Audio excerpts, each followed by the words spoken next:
Hello everyone, English Study Assamলৈ আপোনালোকক স্বাগতম। নমস্কাৰ, মই ইকবাল বাহাৰ।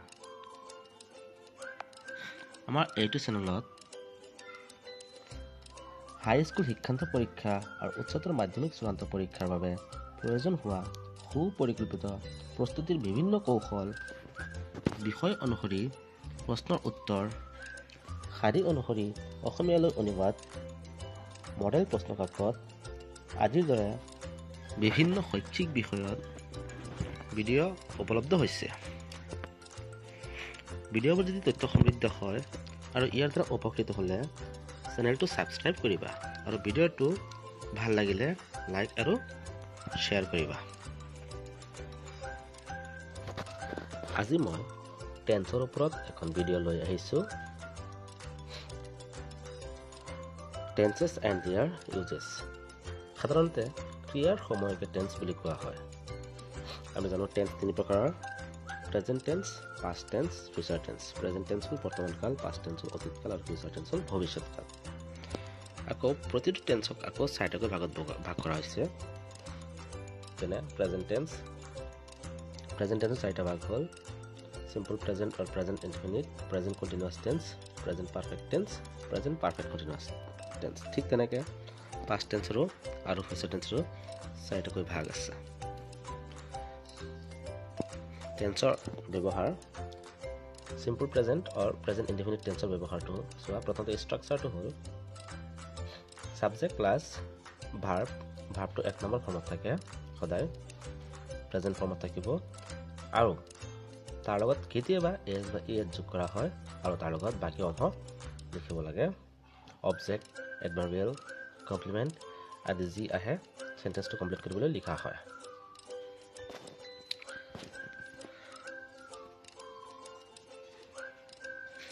আৰু ইয়াত তোমালোকে এইখিনি চাবা, বৰ্তমানৰ সদায় হোৱা বা দৈনন্দিন জীৱনত ঘটা ঘটনাসমূহ প্ৰকাশ কৰিবলৈ প্ৰেজেণ্ট ইনডিফিনিট টেন্সৰ ব্যৱহাৰ কৰা হয়। এক্সাম্পল দিয়া আছে।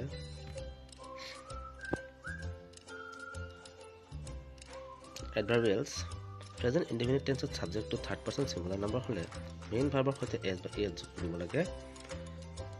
এইখিনিতে উল্লেখ কৰিবলগীয়া যে সাধাৰণতে আই, উই আৰু ইউৰ বাহিৰে আন যিকোনো ছাবজেক্টেই থাৰ্ড পাৰ্চন হয়। সেইবোৰ হয়তো ছিংগুলাৰ ছাবজেক্টটো হ'ব পাৰে নাইবা প্লুৰাল ছাবজেক্টটো হ'ব পাৰে।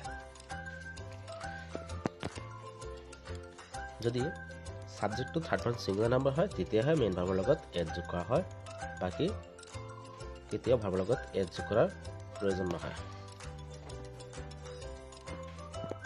বাকী অভ্যাসগত কাৰ্য হ'লেও বা চিৰসত্য ঘটনা হ'লেও ইম্পাৰেটিভ চেণ্টেন্সৰ ক্ষেত্ৰতো সাধাৰণ সত্যতা আদি প্ৰেজেণ্ট ইনডিফিনিট টেন্স হয়।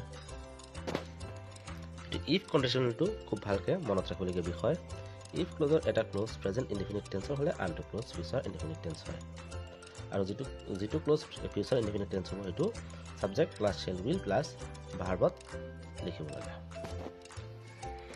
যদি কেতিয়াবা চৰ্ত বুজায় তেতিয়াহ'লে চৰ্ত বুজোৱা কমপ্লেক্স চেণ্টেন্সৰ প্ৰধান ক্লজ অৰ্থাৎ যিটো প্ৰিন্সিপাল ক্লজটো ফিউচাৰ টেন্সত থাকিলে আৰু এতিয়া যিটো ক্লজ থাকিব এইটো ক্লজত ইফ, টিল, আনটিল, আনলেছ আদি যদি থাকে তেতিয়া সেইটো প্ৰেজেণ্ট ইনডিফিনিট টেন্সত প্ৰকাশ কৰা হয়। অৱস্থান বা স্থিতি বুজালে প্ৰেজেণ্ট ইনডিফিনিট টেন্সৰ ব্যৱহাৰ কৰা হয়। এটা গুৰুত্বপূৰ্ণ কথা হ'ল যিবিলাক ভাৰ্ব অফ চেন্সেশ্যন আছে, যিবিলাক ভাৰ্ব অফ চেন্সেশ্যন ৱৰ্ড আছে মানে এইবিলাকৰ লগত কেতিয়াও ING ব্যৱহাৰ নহয়।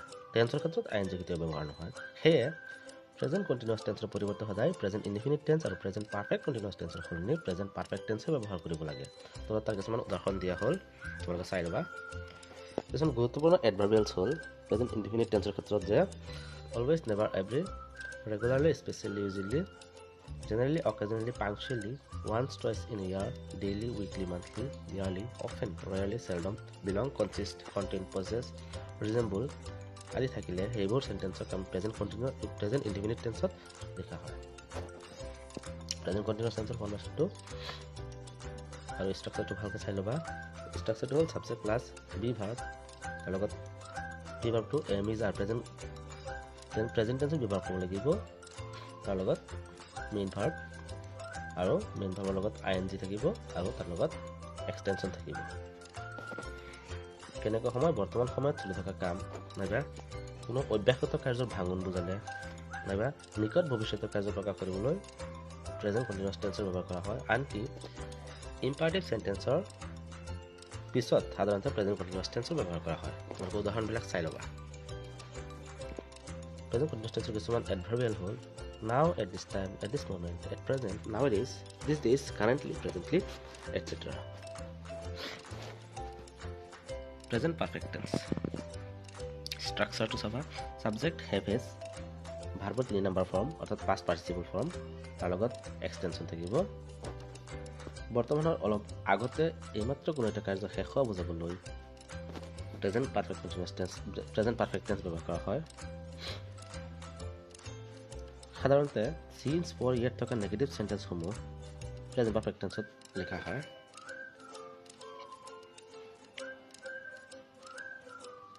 উদাহৰণবিলাক তোমালোকে চাই ল'বা কিছুমান গুৰুত্বপূৰ্ণ এডভাৰ্বিয়েলছ হ'ল already recently just ever not yet আদি প্ৰেজেন্ট পাৰফেক্ট কণ্টিনিউৱাছ টেন্স ষ্ট্ৰাকচাৰটো হ'ল subject plus haves plus been plus main verb plus ING plus extension অতীতত কোনো এটা কাৰ্য আৰম্ভ হৈ বৰ্তমান চলি থকা বা কৰি থকা বুজাবলৈ প্ৰেজেন্ট পাৰফেক্ট কণ্টিনিউৱাছ টেন্স ব্যৱহাৰ কৰা হয় উদাহৰণবিলাক তোমালোকে চাই ল'বা তাৰ গুৰুত্বপূৰ্ণ এডভাৰ্বিয়েলছ হ'ল ফৰ আৰু সিন্স পাষ্ট টেন্সৰ ব্যৱহাৰ past indefinite tense subject verb past form অৰ্থাৎ verb second form আৰু extra অতীতত কোনো এটা কাম চলা হলে past indefinite tense হয় ইয়াৰ উপৰিও কোনো অস্বাভাৱিক বা অবাস্তৱ কল্পনা কৰাৰ ক্ষেত্ৰত if as though I wish আদিৰ পিছত be থাকিলে তাৰ পিছত তাৰ past tense plural form ব্যৱহাৰ কৰা হয় আৰু যদি বেলেগ verb থাকে তেন্তে তাৰ কেৱল past tense লিখিলেই হয় যেনে I wish I was a bird নহয় I were a bird হ'ব কাৰণ ইয়াত wish শব্দটো আছে অতীতত হৈ যোৱা কিছুমান কাৰ্য বা ঘটনা past tense পেছিভ ভইচত প্ৰকাশ কৰা হয় এনে ক্ষেত্ৰত সাবজেক্টৰ পিছত was were লিখি মেইন ভাৰ্ব অৰ্থাৎ যেটো মেইন ভাৰ্ব থাকিব এটো সদায় ট্ৰানজিটিভ ভাৰ্ব থাকিব আৰু সেই ট্ৰানজিটিভ ভাৰ্বৰ পিছত যেহেতু অবজেক্ট নাহে সেইকাৰণে মানে কামটো পেছিভ ভইচত গুচি যায় The man was killed in the Kargil war. Example তোমালোকে চোৱা ইয়াত কিল্ডৰ পিছত কোনো ডাইৰেক্ট অবজেক্ট দিয়া নাই সেইকাৰণে সেটেন্সটো পেছিভ ভইচত লিখিব লগা হৈছে ইয়াত ইফ কণ্ডিশনাল খুব গুৰুত্বপূৰ্ণ বিষয় ইফ ক্লজৰ এটা ক্লজ পাষ্ট ইনডিফিনিট টেন্সৰ হলে আনটো ক্লজ ফিউচাৰ ইন দা পাষ্টত হয় আৰু ফিউচাৰ ইন দা পাষ্টৰ নিয়মটো হ'ল subject plus with plus verb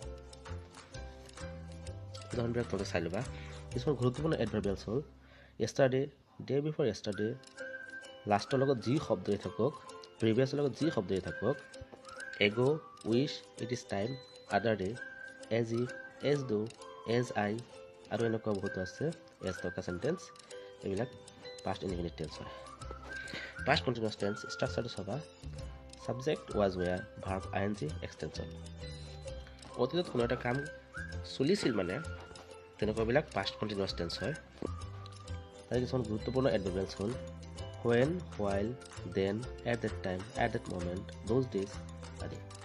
Past perfect tense. Structure whole subject plus head plus V3 plus extension. অতীতত যেটো কাম মানে সম্পূৰ্ণ হৈ গৈছিল যে দুটা কাম আছিল তাৰ ভিতৰত যেটো কাম আগত সম্পূৰ্ণ হৈছিল হেতুৱে past perfect tense হ'ব ইয়াত উদাহৰণবিলাক চাবা